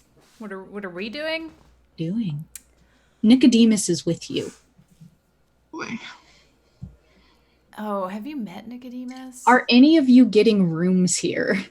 I would like a room. Okay. When you approach the bar or the innkeeper, he gives you a gruff, "We don't serve witches." Knew it. Vargas will immediately be like, "She's not a witch. Don't worry about it. I would like the nicest room you have." I'd like the nicest silver you have. I have a silver. I'll give you 2 silver if it's as private as possible.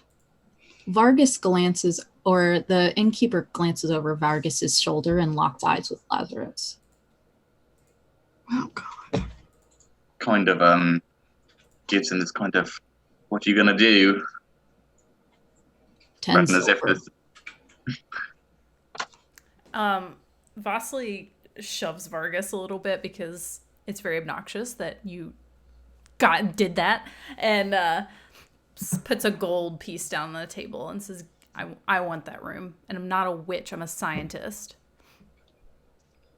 2 gold. She puts another piece of gold down.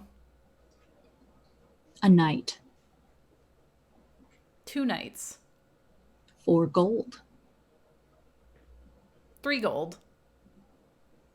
Good luck sleeping outside. So Lazarus sees this kind of developing into a situation, as he would call it, or as his mother would have called it, a situation. He inherited it from her. Can't stop describing things. He has this. He's gonna, for effect, because he's fancy and he can't stop. He's gonna cast a misty step to appear at the bar. Okay. When he casts a misty step, if you'll allow me to change it aesthetically slightly, he just vanishes with a flutter and reappears with another flutter, almost like a bird taking off. The right way he wants to be, almost. So without the mist, always. I mean, so Vasily's like, bah! like as if it's a bird. And he just appears, looming around, and goes, "They are guests of the wedding." wouldn't want anyone to be offended. I'm sure we can come to some arrangement. Groom side or captain side? Looks over. Dealer's what? Which one? Groom. A groom. Don't look Vistani. Well, that's very judgmental of you. Oh, I mean, Very judgmental. does anyone look Vistani? Are you the one to tell me that? I think you're identifying her. Yeah. I'm just gonna be like, I'm mixed, so. The innkeeper suddenly looks like very irritated, and then like thinks on it for a second. Is 2 silver. I give the innkeeper. I take one of Vasily's gold and like flip it at him obnoxiously.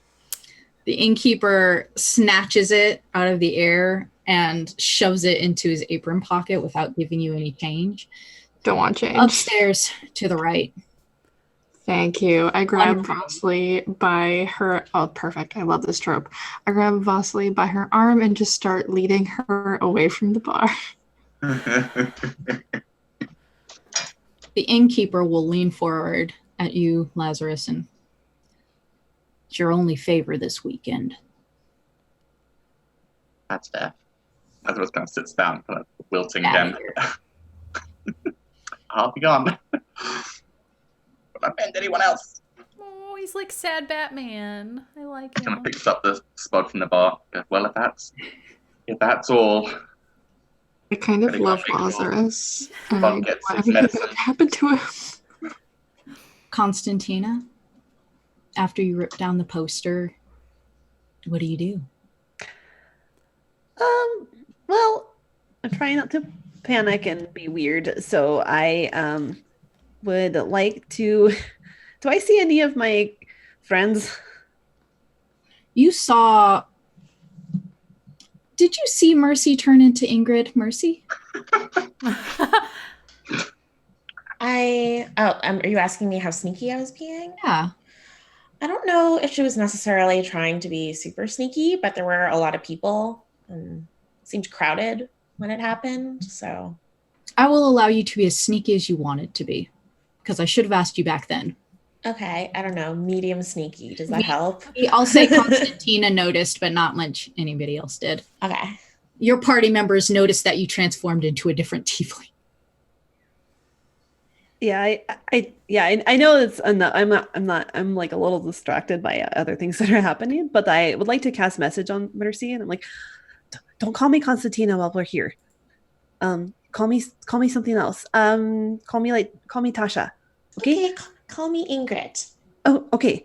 All right. Then I'm like, wait a second. That's a discussion for another time. And then I would like to also look for Stefano. Do I see him in the crowd among the other Vistani? If you had been watching Stefano and Vincenzia, you would have seen them be led back behind the kitchen. Typically, the nicer suites are on the first floor so that they can be heated by the kitchens. Okay, I would like to. Can I also go there? As you start to step to the innkeeper's desk so that you can get near the kitchen to go to the suites, he puts out an arm to bar you. Excuse me, wedding party only. Oh, I'm part of the wedding party.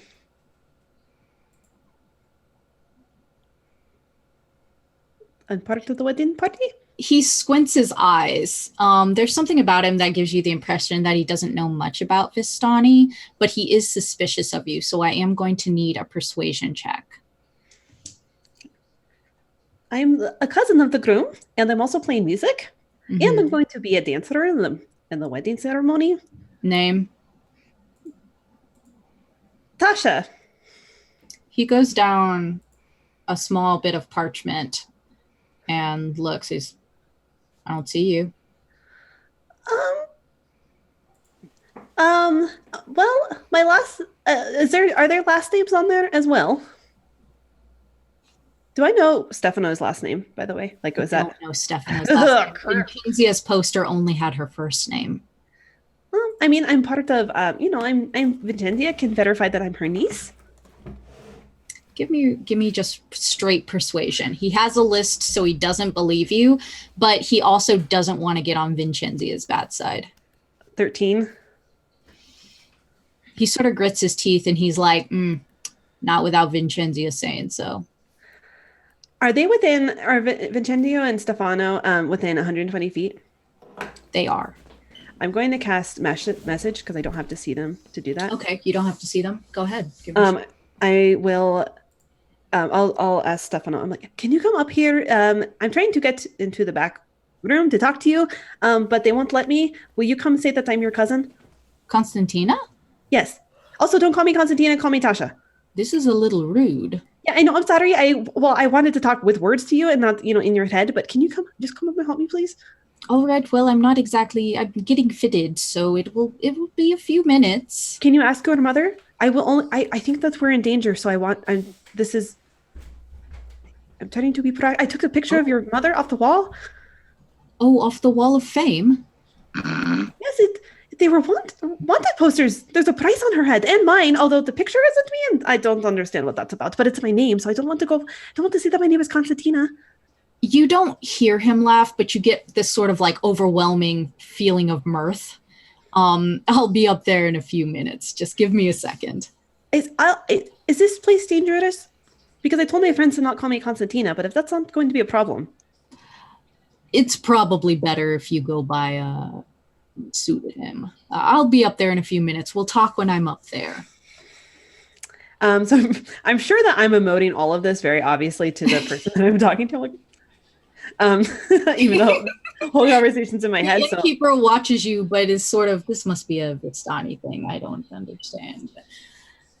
Well, I will continue to, maybe I'll just go get a drink for now, but I would really like to talk to Vicendia and Stefano about the music that I have planned. It's really important that I talk to them as soon as possible about this.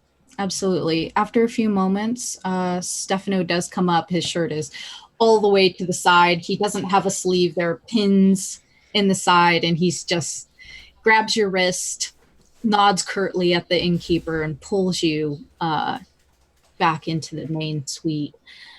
I will get back to that next episode. But Mercy, as you spend the rest of the night in this main room and the innkeeper calls for last call, he waves you over. Quick 2 fingers. Mercy Ingrid points at herself. Like me? He nods. He gives one upward nod. Okay, she looks to both sides. Okay, and then she she approaches.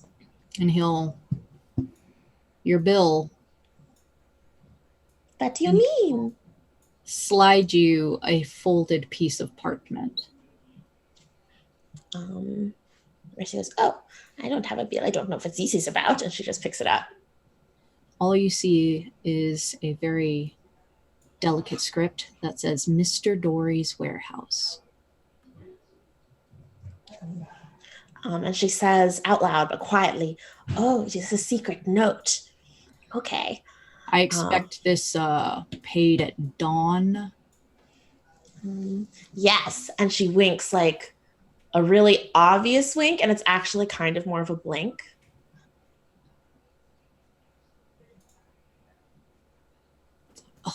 Last call. Just go to bed or something. She says, I got a secret note. It worked.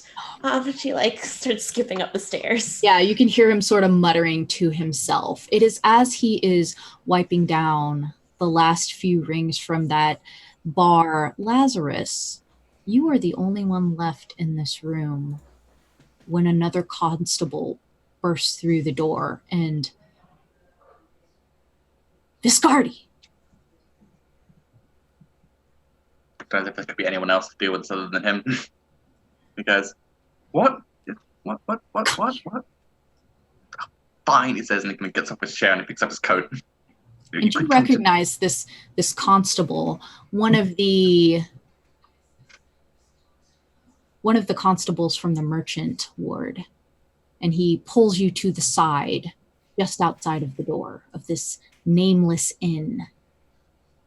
And he whispers loudly to you, "It's been another one. His name is Atticus." Kind of almost visibly ages 5 years in a single moment. He's like, "Hey, you don't tell anyone." Mouth shut. "We have to tell the captain." He'll do another one. He finds out. The tiny merchant quarter mouth shut. I'll deal with it. Shoot. "Do you want us to dump it?" Just get rid of it. Just get rid of it. Just whatever. Cut it up. Blame someone who's not a Vistani this time. Just don't offend it. Get it. Okay. Dump it outside near the ships. All right. A couple of bricks. All right, we'll get rid of it. Okay. And strikes it off. This Constable Atticus marches off into the streets to cover up a murder. And that is where we'll end for tonight. What? Whew. So many things are happening. So many things. So many things. That's how I feel right now. All right, my dears, let's go ahead and do some outros. Let's start with Oliver. Oh no, I'm not sure what the format is. It's too late. Too late. Suffer. You'll Who learn have to you been? What are you working on? Where can people find you? Yeah, my name is Oliver Clegg. I publish Ravenloft content and other stuff for Dungeon Masters Guild. You can find me on Twitter. I'm at DeathByBadger. I think that's it. Yeah, good. All right, Hadil. Valium. I'm still tired. My name's Hadil. You can find me online at TwittySech, TWITTYSECH. And that's all you're going to get out of me because I need to put eye drops in. Ashley. Hello, I'm Ashley Warren, and I am a writer and things. And you can find all my projects at ashleywarrenwrites.com. And I am the producer of a project called Uncaged, which is available on Dungeon Masters Guild, dmsguild.com. And our volume 2 is almost at 1,000 sales. And it would be really cool and special for all of the contributors if you could help us get us over that limit. So if you haven't bought a copy yet, you can get a hardcover or a digital PDF. Both are great. At dmsguild.com, and hopefully we'll get there this weekend. All right. Kayla? Hi, I'm Kayla Klein, and you can find me online at KAYNCLI, and my website's kaylaklein.com. And I also do a clothing line with Holly Conrad called Trash Coven. It's trashcoven.com. You can buy that sweet, sweet stuff. Ms. Lisa. I am Lisa Penrose. I am the community manager of the Dungeon Masters Guild and the D&D Adventurers League. I am also the social media manager for Dungeons & Dragons. You can find me at Merciful DM or check me out at lisapenrose.com. If you liked what you watched today, you can find more of us at Miss Tales D&D on Twitter or at talesfromthemist.com, our website, which has past episodes, podcast versions of past episodes, our blog, and all sorts of fun things. And then also you can go to mistwalkers.threadless.com to buy that merch. Buy that merch. Yeah. Buy that merch. Thank you, everybody, for backing me up there. Yeah. Buy that. I wore the wrong shirt today. I wore my We Fight Together shirt instead of the Misfits. I should wear the Misfits. That's good. Unlimited. It is a good shirt. Yeah. All right, and I am TK. It's me. It's TK. I write spooky stories and I put them on the internet. TKJWrites.com is my website, or you can follow me on Twitter. TK joins the fray. Next week we will be joined by our second mystery guest. But until then, we will see you in the mists. Sleep well, Mistwalkers.